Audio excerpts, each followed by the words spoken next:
In contrast, my partner is supporting Trump, driven by concerns about the economy that resonate with him personally.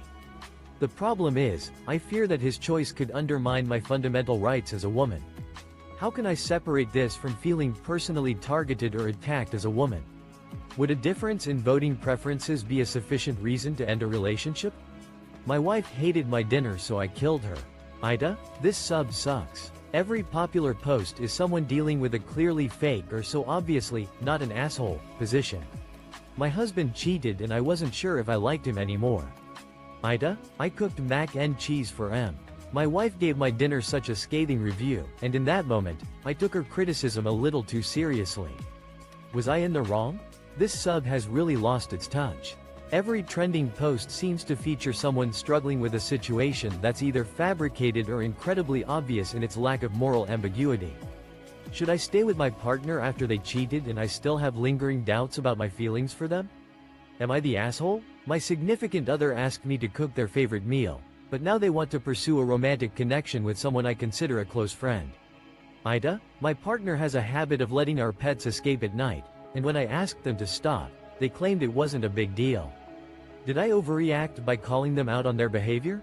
Where are the genuine examples of people being selfish or cruel? This account has clearly fallen short of its original purpose. My Jewish roommate is telling me I'm not allowed to use the oven for my food in the apartment we both pay for. He then calls me unreasonable for being upset and feeling disrespected because of it. My Jewish roommate is telling me I'm not allowed to use the oven for my food and tea. A conflict over kitchen space. I'm sharing a living space with a roommate, and it seems we have a disagreement about the use of our apartment's appliances.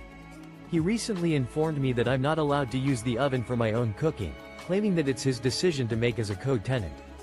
He then proceeded to call me unreasonable for feeling disrespected and upset by his announcement.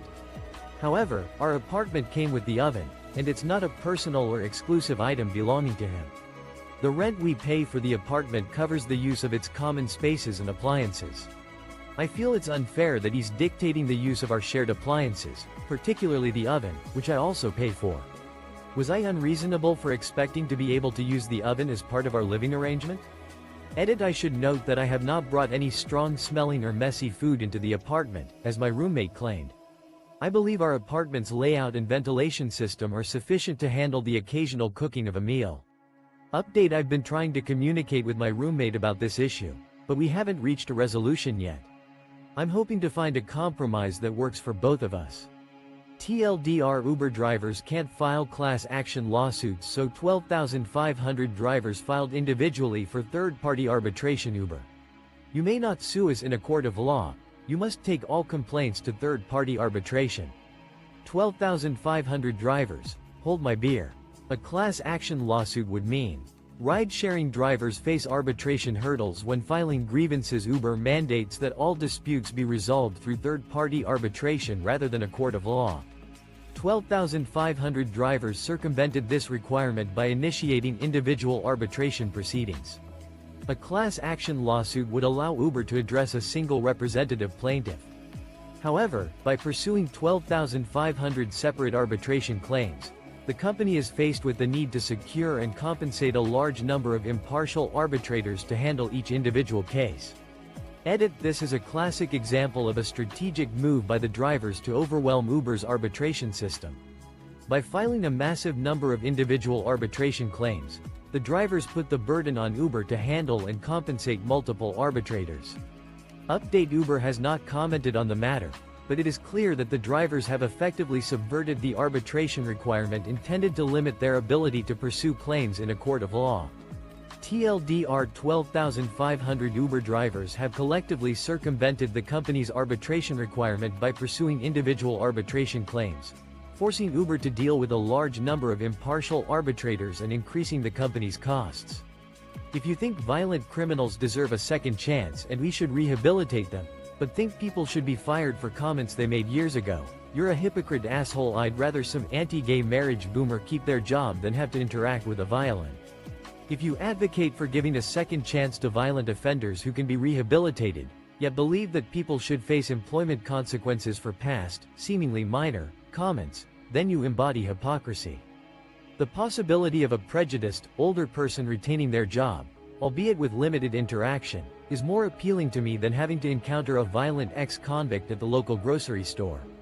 If these violent offenders cannot maintain a non-violent lifestyle without extensive reintegration efforts from society, then perhaps they should remain incarcerated.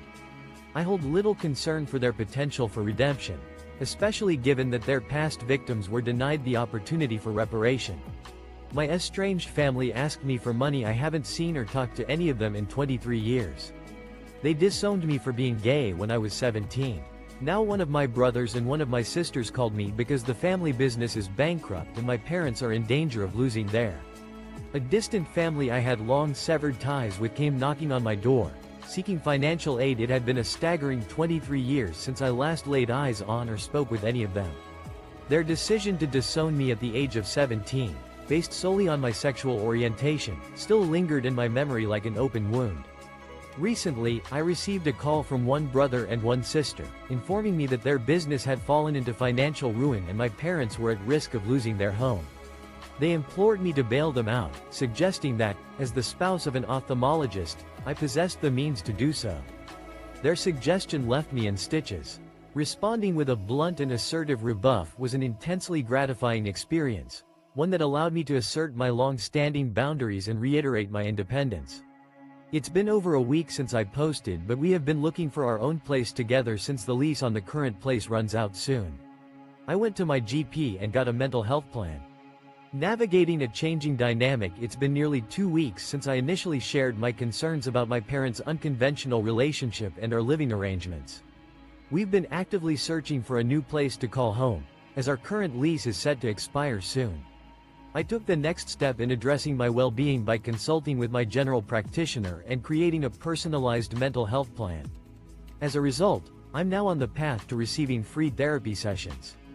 This newfound support has allowed me to make significant progress in a relatively short period, especially considering my decision to distance myself from my parents. I'm cautiously optimistic about the future and the possibilities that lie ahead for me and my partner. I can only book over the phone? Okay, super short one. A few years ago, I went to the doctor's to make an appointment. I had to go to the pharmacy next to it, so thought I'd pop in instead of calling. Receptionist tells me they can't take walk-ins. I didn't want an appointment th.